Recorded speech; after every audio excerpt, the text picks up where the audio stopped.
Yang baru-baru ini, Saudara Luke sebut tadi tentang UEC. Kan satu pembohongan yang nyata. UEC itu sudah kita tahu, jelas diputuskan oleh Pakatan Rakyat, dipersetujui oleh PAS, bersatu semua. Tapi sekarang heboh, saya dengar dari Jasin, Jemaah Menteri Melayu ada di situ, khianat pada bangsa kita. Ya Allah, dia duduk di mana, di benua mana? Ya. Pandai, saya tidak mau panjangkan soal UEC kerana sudah tahu. Dulu, saya sebut dalam ucapan saya pada Hari Guru. Saya kata kalau dulu, memang susah saya nak bagi. Saya sendiri pun kurang setuju. Kerana kerasnya sikap setengah sekolah Cina. Tak ada SPM, tak ada pengiktirafan. Dan sentimen itu nampak kurang positif terhadap perkembangan bahasa kebangsaan sebagai bahasa rasmi. Itu bila 50 tahun dulu, 40 tahun dulu. Sekarang, lebih 80% ambil SPM.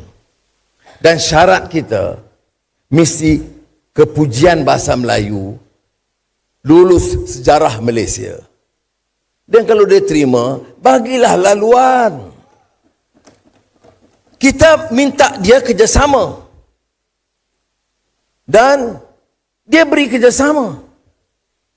Kita bagilah sedikit kelonggaran. Apa khianat soal dasar bahasa? Khianat dasar pendidikan kebangsaan. Dia menguasai bahasa Malaysia dan sejarah. Kadang-kadang lebih pintar daripada anak-anak yang lain. Itu pun kursus-kursus tertentu. Kita tak hadkan kepada kursus bahasa saja. Nanti saya beritahu Menteri Pendidikan Tinggi.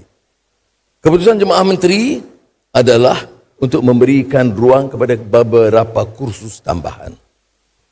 Dan tentunya prosesnya melalui Senate University. Kita tak boleh langgar. Tetapi dasar yang jelas. Kerana Senate University itu juga, atau Majlis Universiti itu dilantik oleh kerajaan. Dan kita tidak mengkhianati dasar pendidikan kebangsaan. Jadi ini bahaya polemik begini, saudara. Dia tak akan bercakap tentang pembangunan ekonomi. Dia akan bawa masalah-masalah sentimen ini. Jadi kita harus jawab dengan tegas. Tak payah defensif. Mana defensif? Apa ini muka-muka ini pejuang bahasa ke? Berapa lama dah? 70 tahun mereka bincang soal yang sama. Apa program peningkatan, pemantapan penguasaan bahasa begitu baik di bawah mereka? Tidak juga. Begitu juga soal Islam. Kita lakukan yang pada hemat saya di Kementerian Pendidikan, di JAKIM, lebih baik. Tapi bukan untuk mengajar permusuhan. Bukan untuk melaga-lagakan antara kaum.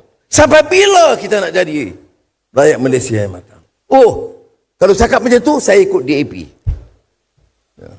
Apa? Ini masalah mereka. Mereka ingat kita tu macam mereka.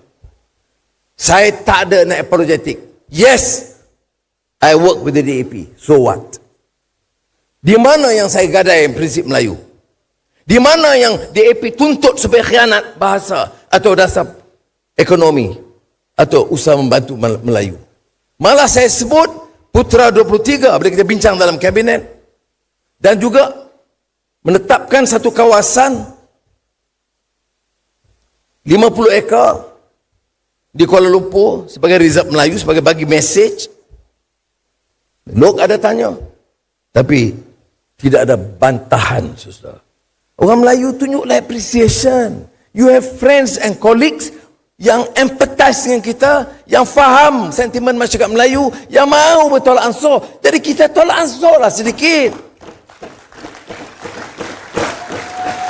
Ya.